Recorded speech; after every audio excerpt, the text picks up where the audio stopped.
लेकिन छुपाए नहीं जा सकते। ध्यान दीजिएगा, छिपाना और छुपाना अलग है। जैसे बिटिया ने गले लगाया,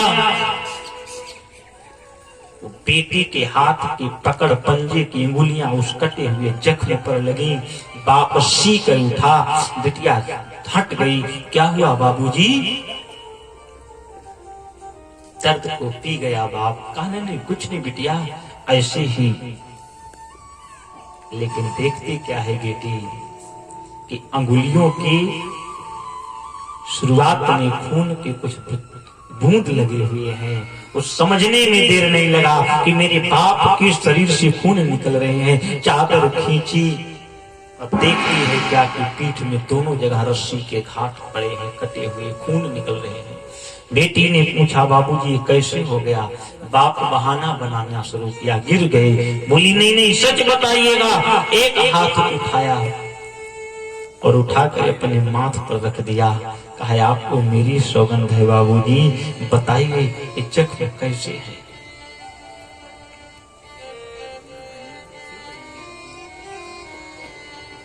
बाप रो करके अपनी बिटिया को गले से लगा लिया और कहा बेटी तूने आज गुड़िया मांगी थी, मेरे पास पैसे नहीं थे, मैंने तेरी गुड़िया के लिए 15 ईंट ढोए हैं, तब जाकर गुड़िया तेरे लिए लेकर आया हूं। इतना बाप ने कहा ही था कि वो 5 साल की छोटी बेटी उस गुड़िया को उठा करके फेंक दी और हाथ जोड़कर बाप के सामने खड़ी हो गई। बोली बाबूजी अगर मैं जानती कि मेरी गुड़िया की कीमत आपको अपने शरीर पर जख्म दे करके चुकाना पड़ेगा तो ये बिटिया बिना गुड़िया के रह जाती, जिंदगी में कभी गुड़िया कभी मांगती नहीं। आपको मेरी सौगंध है, मैं बच्ची हूँ, कभी मांग भी सकती हूँ, लेकिन अगर मैं कभी जिंदगी में तुमसे कुछ मांगूं तो आप हमें मत देना बाबूजी, क्योंकि आप मेरे खिलौने तो आप हो। आप मुस्कुराते हो ना तो मेरे दिल के सारे जख्म दूर हो जाया करते हैं। आप आते हो ना, आपको देखकर मैं खुश हो जाया करती हूँ। आप गुड़िया के लिए खून मत बहाना। तो रो करके वो बेटी बाप से गले लग गई।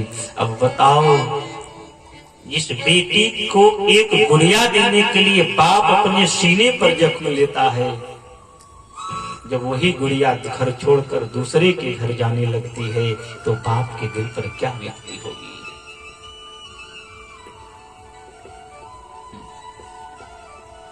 मैं पहले कहता था कि जवान बेटा घर पर मरा पड़ा हो, लोग कहें कि बाप नहीं रोया, बात समझ में आ सकती है, लेकिन जिस दिन बेटी की डोली निकलेगी घर से और बाप की आंखों में आंसू न हो, जब बाबू कह करके वो गले से लगेगी,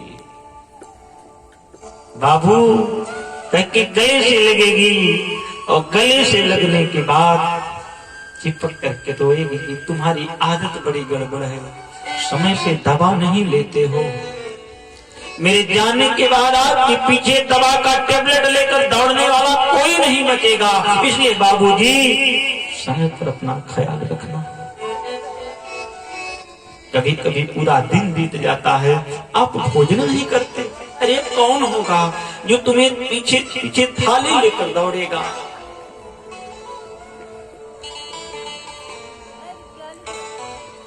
कोई नहीं होगा अब आज के बाद तुम्हारा ख्याल रखने वाला, इसलिए बाबूजी आप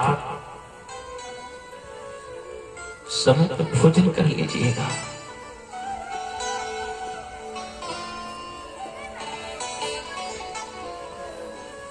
और याद रखो, भाई बड़ा हो गया है, देखो कैसे समझा रहे हैं, कितनी छोटी सी थी, गोदी में खेलती थी, अंगुली पकड़ कर चलना जिसे सिखाया एक बाप ने, वो बेटी डोली उठने के पहले अपने बाप को समझाती है कि भाई बड़ा हो गया है, वो बाप बात में उलझ जाएगा।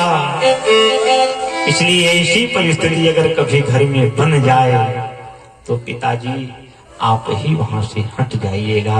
कितना सुंदर संदेश देती है। चलते चलते आंखों में आंसू लेकर के कहती है,